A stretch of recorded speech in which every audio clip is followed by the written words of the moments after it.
इस पूरे मामले पर हमारी संवाददाता पूजा हमारे साथ जुड़ चुकी हैं। पूजा का रुख करते हैं। पूजा, फिलहाल जो सीरिया की स्थिति है वो बेहद ही भयावह बनी हुई है। पूर्व राष्ट्रपति बशर देश छोड़ करके भाग चुके हैं और बागियों ने राष्ट्रपति भवन पर धावा बोल दिया। क्या कुछ अपडेट्स? बिल्कुल, देखिए, अगर सृष्टि बात की जाए, जिस तरीके के हालात सीरिया में पिछले काफी समय से बने हुए हैं, और अब देखिए सीरिया की जो राजधानी है दमिश्क, वहां पर भी विद्रोहियों ने पूरी तरीके से अपना कब्जा कर लिया है। और इसी के साथ ही उन्होंने ये ऐलान किया है कि बशर अल असद का जो 50 साल का जो शासन था, वो जो है खत्म हो गया है। और उसको देखते हुए उन्होंने जश्न भी मनाया। रविवार शाम की अगर बात करें तो उन्होंने जो है गोलियां चलाकर जो है जश्न करते वो तमाम विद्रोही नजर आए। इसके साथ साथ सृष्टि अगर देखा जाए तो जो वहाँ की जो है अहम जेल है सेटनिया, वहाँ के सभी बंदियों को जो है खाली करा दिया। वहाँ की जेल को खोलकर उन सभी बंदियों को आजाद कर दिया। और इसी के तहत जो है आजादी मनाई कि यहाँ पर जो जो 50 साल का शासन था बशर अल असद का, वो खत्म हो चुका है। वहीं दूसरी तरफ अगर बात करें राष्ट्रपति की, तो राष्ट्रपति के पिछले दिनों जो है वहां से भाग जाने की खबर आई थी, लेकिन फिलहाल ये बताया जा रहा है कि वो जो है मॉस्को में मौजूद हैं। बिल्कुल पूजा, और कहीं ना कहीं सीरिया में हमारे देश भारत के भी स्टूडेंट्स वहां पर पढ़ते हैं, यहाँ के भी स्थानीय लोग वहां पर रहते हैं। उनको वापस बुलाने के लिए किस तरीके का कदम यहाँ से उठाया गया है? क्या इसको लेकर के कोई खास जानकारी? क्योंकि वहां पर स्थिति लगातार तनावपूर्ण बनती जा रही है। जो उपद्रवी है, जो बागी है, वो लगातार अब धावा बोलते जा रहे हैं। पहले 4 दमिश्क पर उन्होंने कब्जा किया, अब 4 से लेकर के 5 शहरों पर उनका कब्जा हो चुका है।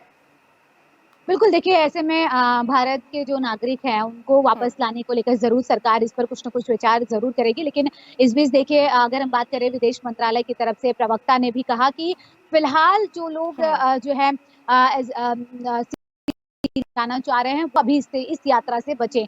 यानी कि जो एक अल्टीमेटम है वो फिलहाल दिया गया है और बचने की सलाह दी गई है जो है विदेश मंत्रालय की तरफ से। इसके साथ साथ अपने नागरिकों को वहां पर कितने सुरक्षित हैं कितने नहीं, ये जिस तरीके से जैसे जैसे हालात बदल रहे हैं उसी तरीके से सरकार भी कोशिश कर रही है कि वहां से जो लोग हैं उनको जब तक जो सुरक्षित हैं उनको वहीं पर रखा जाए, और अगर पर जो है सुरक्षित महसूस नहीं करते हैं तो उनको भी वापस लाने की जरूर पुरजोर कोशिश की। इस बीच देखिए, अगर दूसरे देशों की बात करें तो उन तरह भी ये है कि जो वो है वहाँ के, वो वहाँ पर सुरक्षित हैं। चीन की अगर बात करें, स्पेशली अगर बात की जाए, क्योंकि देखिए इजराइल की तरफ से ये कहा गया कि क्योंकि हमारे दोस्त है और हम कभी अपने दोस्तों का हाथ नहीं छोड़ते हैं, तो ऐसे में राष्ट्रपति को शरण दी गई है। जहाँ पिछले दिनों कहा गया कि वो भाग गए हैं, लेकिन भागने की बात नहीं कही गई। तरफ से जो सूत्र बता रहे हैं वो ये जानकारी मिली कि उनको शरण मिली है, दोस्ती का जो हक है वो अदा कर रहे हैं।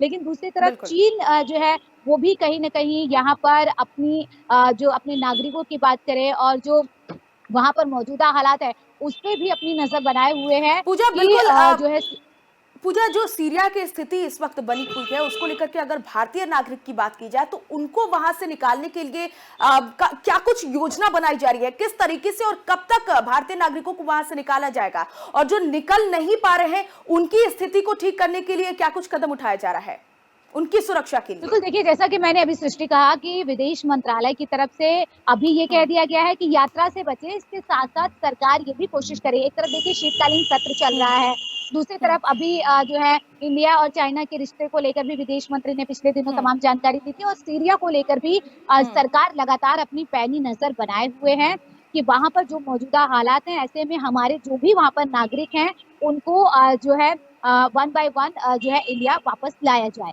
सृष्टि, बहुत शुक्रिया पूजा हमारे साथ जुड़ने के लिए और तमाम जानकारी साझा करने के लिए। तो फिलहाल सीरिया की स्थिति बेहद ही तनावपूर्ण बनी हुई है, तख्ता पलट हो चुका है और सीरिया के पूर्व राष्ट्रपति बशर भी देश छोड़ करके जा चुके हैं।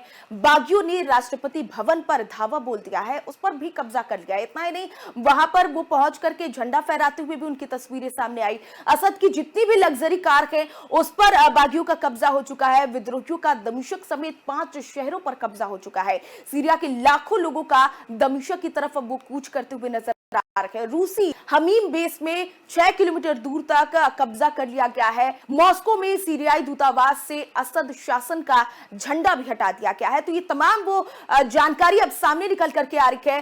सीरिया में रूसी ठिकानों पर हमले ना करने का भरोसा भी जताया गया है। इजराइल की दमिश्क के वेपन डिपो पर भी गोलीबारी की गई है। तो ये तमाम जो स्थिति है वो सीरिया की बद से बदतर होती जा रही है। फिलहाल के लिए इस बुलेटिन में बस इतना ही। देखते रहिए देश न्यूज। नमस्कार।